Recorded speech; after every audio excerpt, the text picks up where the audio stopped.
샬롬, 좋은 아침입니다. 2026년 4월 19일 매일 성경 순서에 따라서 창세기 27장 15절부터 29절까지 말씀을 함께 묵상하고 기도하는 시간을 가지도록 하겠습니다. 오늘 말씀의 제목은 하나님의 주권을 따라 흐르는 은혜입니다. 말씀을 살펴보면 엄마 리브가의 주도하에 야곱은 형 에서의 좋은 의복을 입고 염소 새끼의 가죽으로 매끈한 손과 목을 꾸며서 에서로 완벽하게 위장하게 됩니다. 아버지 이삭은 의심하면서도 아들 야곱이 가져왔던 별미를 먹었고 그에게 장자의 축복을 쏟아붓습니다. 이 축복은 땅의 풍요로움과 온 만민이 그 앞에 굴복하는 것, 그리고 형제들의 주가 되는 권세를 포함하고 있습니다. 비록 인간의 속임수와 영적인 무지가 뒤섞인 아주 부끄럽고 비참한 현장이었지만 하나님은 이를 통해서도 큰 자가 어린 자를 섬기리라 라고 말씀하셨던 하나님의 작정을 신실하게 이루어가고 계십니다. 이제 우리 말씀을 한 절씩 살펴보면서 성경이 말하고 있는 진리를 함께 나누도록 하겠습니다. 먼저 첫 번째 단락은 15절부터 17절까지 말씀인데요. 여기에는 완벽한 속임수가 담겨 있습니다. 자, 15절부터 17절을 읽어보면 리브가가 집 안에 자기에게 있는 그의 맏아들 에서의 좋은 의복을 가져다가 그의 작은 아들 야곱에게 입히고 또 염소 새끼의 가죽을 그의 손과 목의 매끈매끈한 곳에 입히고 자기가 만든 별미와 떡을 자기 아들 야곱의 손에 주니. 자, 리브가는 이삭의 촉각, 후각까지 속이기 위해서 이 에서의 의복을 입히고 염소 가죽을 활용해서 이삭을 완벽하게 속입니다. 박윤선 목사님은 이 장면이 하나님의 언약을 인간의 인위적인 수단으로 가져가려고 했던 이 리브가의 인본주의적 열심이다라고 이야기하고 있습니다. 물론 그의 목적은 야곱이 축복을 받게 하는 그 목적은 하나님의 뜻과 일치했지만 그 과정 자체가 굉장히 달랐던 것입니다. 장차 야곱이 다른 사람들에게 평생 속임을 당하며 연단을 받는 그런 근거가 바로 여기에서부터 출발하게 됩니다. 자, 두 번째 단락을 보게 되면 18절부터 24절까지 말씀인데요. 여기에는 이 야곱이 거짓말하는 부분들이 담겨 있습니다.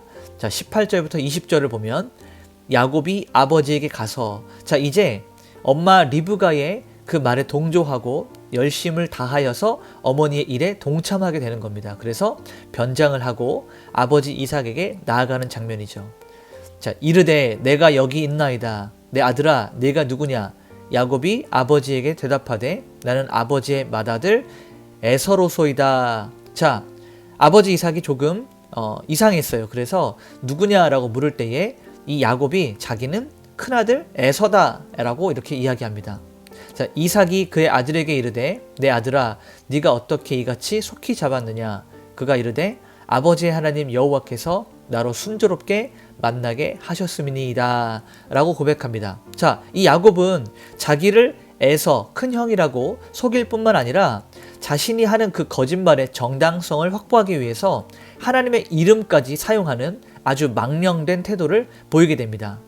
여러분, 우리는 이 본문을 통해서 우리가 어떠한 거룩하고 선한 목적을 이루기 위해서라도 이 신앙의 명분을 이용하는 것, 하나님을 갖다 붙이는 이러한 잘못된 행동들을 조심해야 된다라고 경고하는 성경의 메시지를 읽어낼 수 있어야 됩니다. 자, 21절부터 24절을 보면 이삭이 야곱에게 이르되, 자, 이삭은 이 분별력이 흐려졌어요. 그래서 이 야곱의 이야기를 듣고 나서 청각도 온전치 못하기 때문에 판단력이 흐려진 것을 볼 수 있습니다. 가까이 오라. 네가 과연 내 아들 에서인지 아닌지 내가 너를 만져보려 하노라.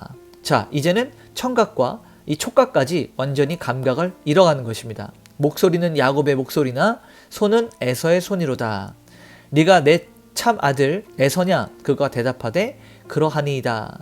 자, 케네스 매튜스는 이 이삭이 목소리가 분명히 에서 목소리였는데 야곱의 목소리를 통해서도 에서라고 착각하게 되는 이러한 판단력이 흐려진 영적인 분별력을 잃어버린 이 이삭의 안타까운 모습을 지적하고 있습니다.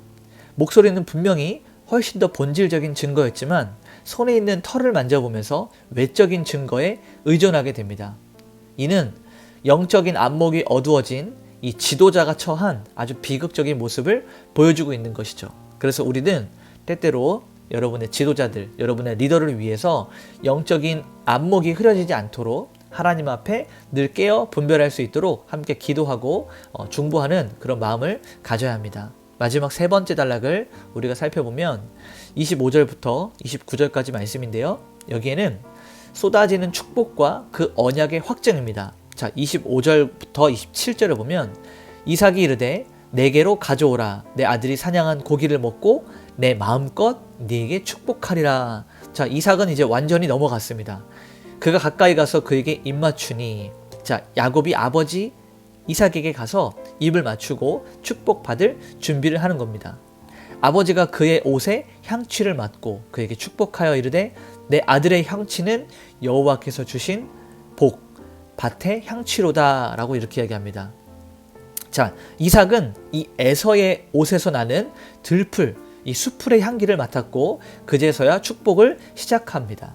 이 축복은 개인의 소원을 넘어서 대를 이어서 전수가 되는 하나님의 약속이 담긴 언약적 성격을 가지고 있습니다. 여기에서 이삭은 무지하였고 야곱은 속였지만 하나님은 이러한 일들을 통해서도 크신 은혜를 계속해서 작정하신 것들을 베풀어 가시는 하나님의 신실하심을 우리는 볼 수 있어야 합니다. 인간의 잘하고 잘못된 부분이 이 본문의 목적이 아니고 하나님의 약속은 어떠한 과정과 환경을 통해서라도 하나님의 뜻하신 것들이 이루어져 가는 하나님의 신실하심을 우리가 볼 수 있어야 됩니다. 자, 28절부터 29절을 보면 하나님은 하늘의 이슬과 땅의 기름짐이며 풍성한 곡식과 포도주를 네게 주시기를 원하노라. 만민이 너를 섬기고 열국이 네게 굴복하리니 네가 형제들의 주가 되고 내 어머니의 아들들이 네게 굴복하며 너를 저주하는 자는 저주를 받고 너를 축복하는 자는 복을 받기를 원하노라 라고 이렇게 마지막 단락까지 우리가 함께 읽어보았습니다. 이 축복은 아브라함과 이삭에게 주셨던 하나님의 언약의 핵심이에요. 창세기 12장 3절에 처음 아브라함을 부르시면서 주셨던 그 복입니다. 이 이삭은 이 복을 에서에게 인간적으로 주려고 했어요. 그러나 하나님은 이미 오래전부터 약속하시고 계획하셨고 작정하셨던 이 축복이 야곱에 흘러갈 수 있도록 하나님은 모든 상황들을 또 조성하시고 인도하셨습니다. 그래서 브루스 월키는 인간의 도덕적인 흠결에도 불구하고 하나님의 작정이 성취가 되어져 간다라고 이렇게 설명합니다. 그러니 우리는 이 구원이 인간의 노력과 열심과 인간의 공로가 아니라 하나님의 일방적인 은혜와 하나님의 일방적인 선택이 있음을 우리는 분명히 해석할 수 있어야 됩니다. 우리가 이러한 부분들을 잘못 적용해서 어차피 하나님이 뜻을 이루실 것이니 나는 인간적인 방법으로 때로는 불법적이고 때로는 비도덕적이고 비윤리적인 것들을 통해서라도 하나님의 뜻만 이루어가면 되지라고 잘못 생각하지 않기를 소망합니다. 앞으로 이삭에게 펼쳐질 그의 험난하고 아주 고통스러운 인생의 여정들은 이렇게 거짓말과 비도덕적이고 비윤리적인 것들, 사람의 생각을 앞세워서 하나님의 일을 하려고 했던 것들에 대한 대가가 분명하게 치러져야 된다는 사실을 우리는 기억해야 됩니다. 오늘 말씀을 정리하면서 우리는 원포인트로 이렇게 이야기할 수 있습니다. 하나님은 인간의 영적인 어둠, 영적인 무지와 부정한 방법들, 이러한 것들을 통해서도 하나님의 언약을 신실하게 성취하신다라는 거예요. 그럼에도 불구하고 우리는 하나님의 일을 이루어갈 때 그 수단의 정직함과 영적인 분별력을 잃지 않도록 굉장히 주의해야 됩니다. 오늘 이렇게 삶에 한번 적용해 봅시다. 우리는 첫 번째는 거룩한 수단을 선택을 하는 거예요. 야곱은 복을 얻었지만 그 대가로 형의 에서의 원한을 사고 오랜 시간 동안 도망자로 살아야 했습니다. 하나님의 뜻을 행한다고 말하면서 그러한 명분을 가지고 거짓이나 편법을 정당화하고 있진 않은지 우리 삶을 돌아봐야 돼요. 남들도 다 그렇게 하니 내가 해도 괜찮아. 모든 믿는 사람들이 그렇게 하니 나도 괜찮아라고 스스로 합리화하고 스스로 정당화하진 않았는지 우리 자신을 살펴봐야 됩니다. 왜냐하면 하나님은 결과보다 그 과정에 많은 관심이 있기 때문입니다. 그래서 오늘 우리는 이 야곱과 같은 길을 따르는 것이 아니라 정직하게 하나님의 길을 선택하는 이러한 거룩한 결단이 우리 안에 있어야 합니다. 같이 한번 기도하겠습니다. 하나님께서 약속하시고 하나님이 언약을 맺어주신 그러한 일들에 있어서 인간의 조급함과 거짓으로 쟁취하려고 했던 야곱 같은 모습이 우리 안에 있음을 고백합니다. 하나님의 때를 묵묵히 기다리며 정직한 방법으로 하나님의 뜻을 이루어가는 성숙한 신앙이 되게 하여 주시옵소서. 이렇게 같이 한번 기도하면서 오늘 하루 하나님께 온전히 올려드리도록 하겠습니다. 기도하시겠습니다.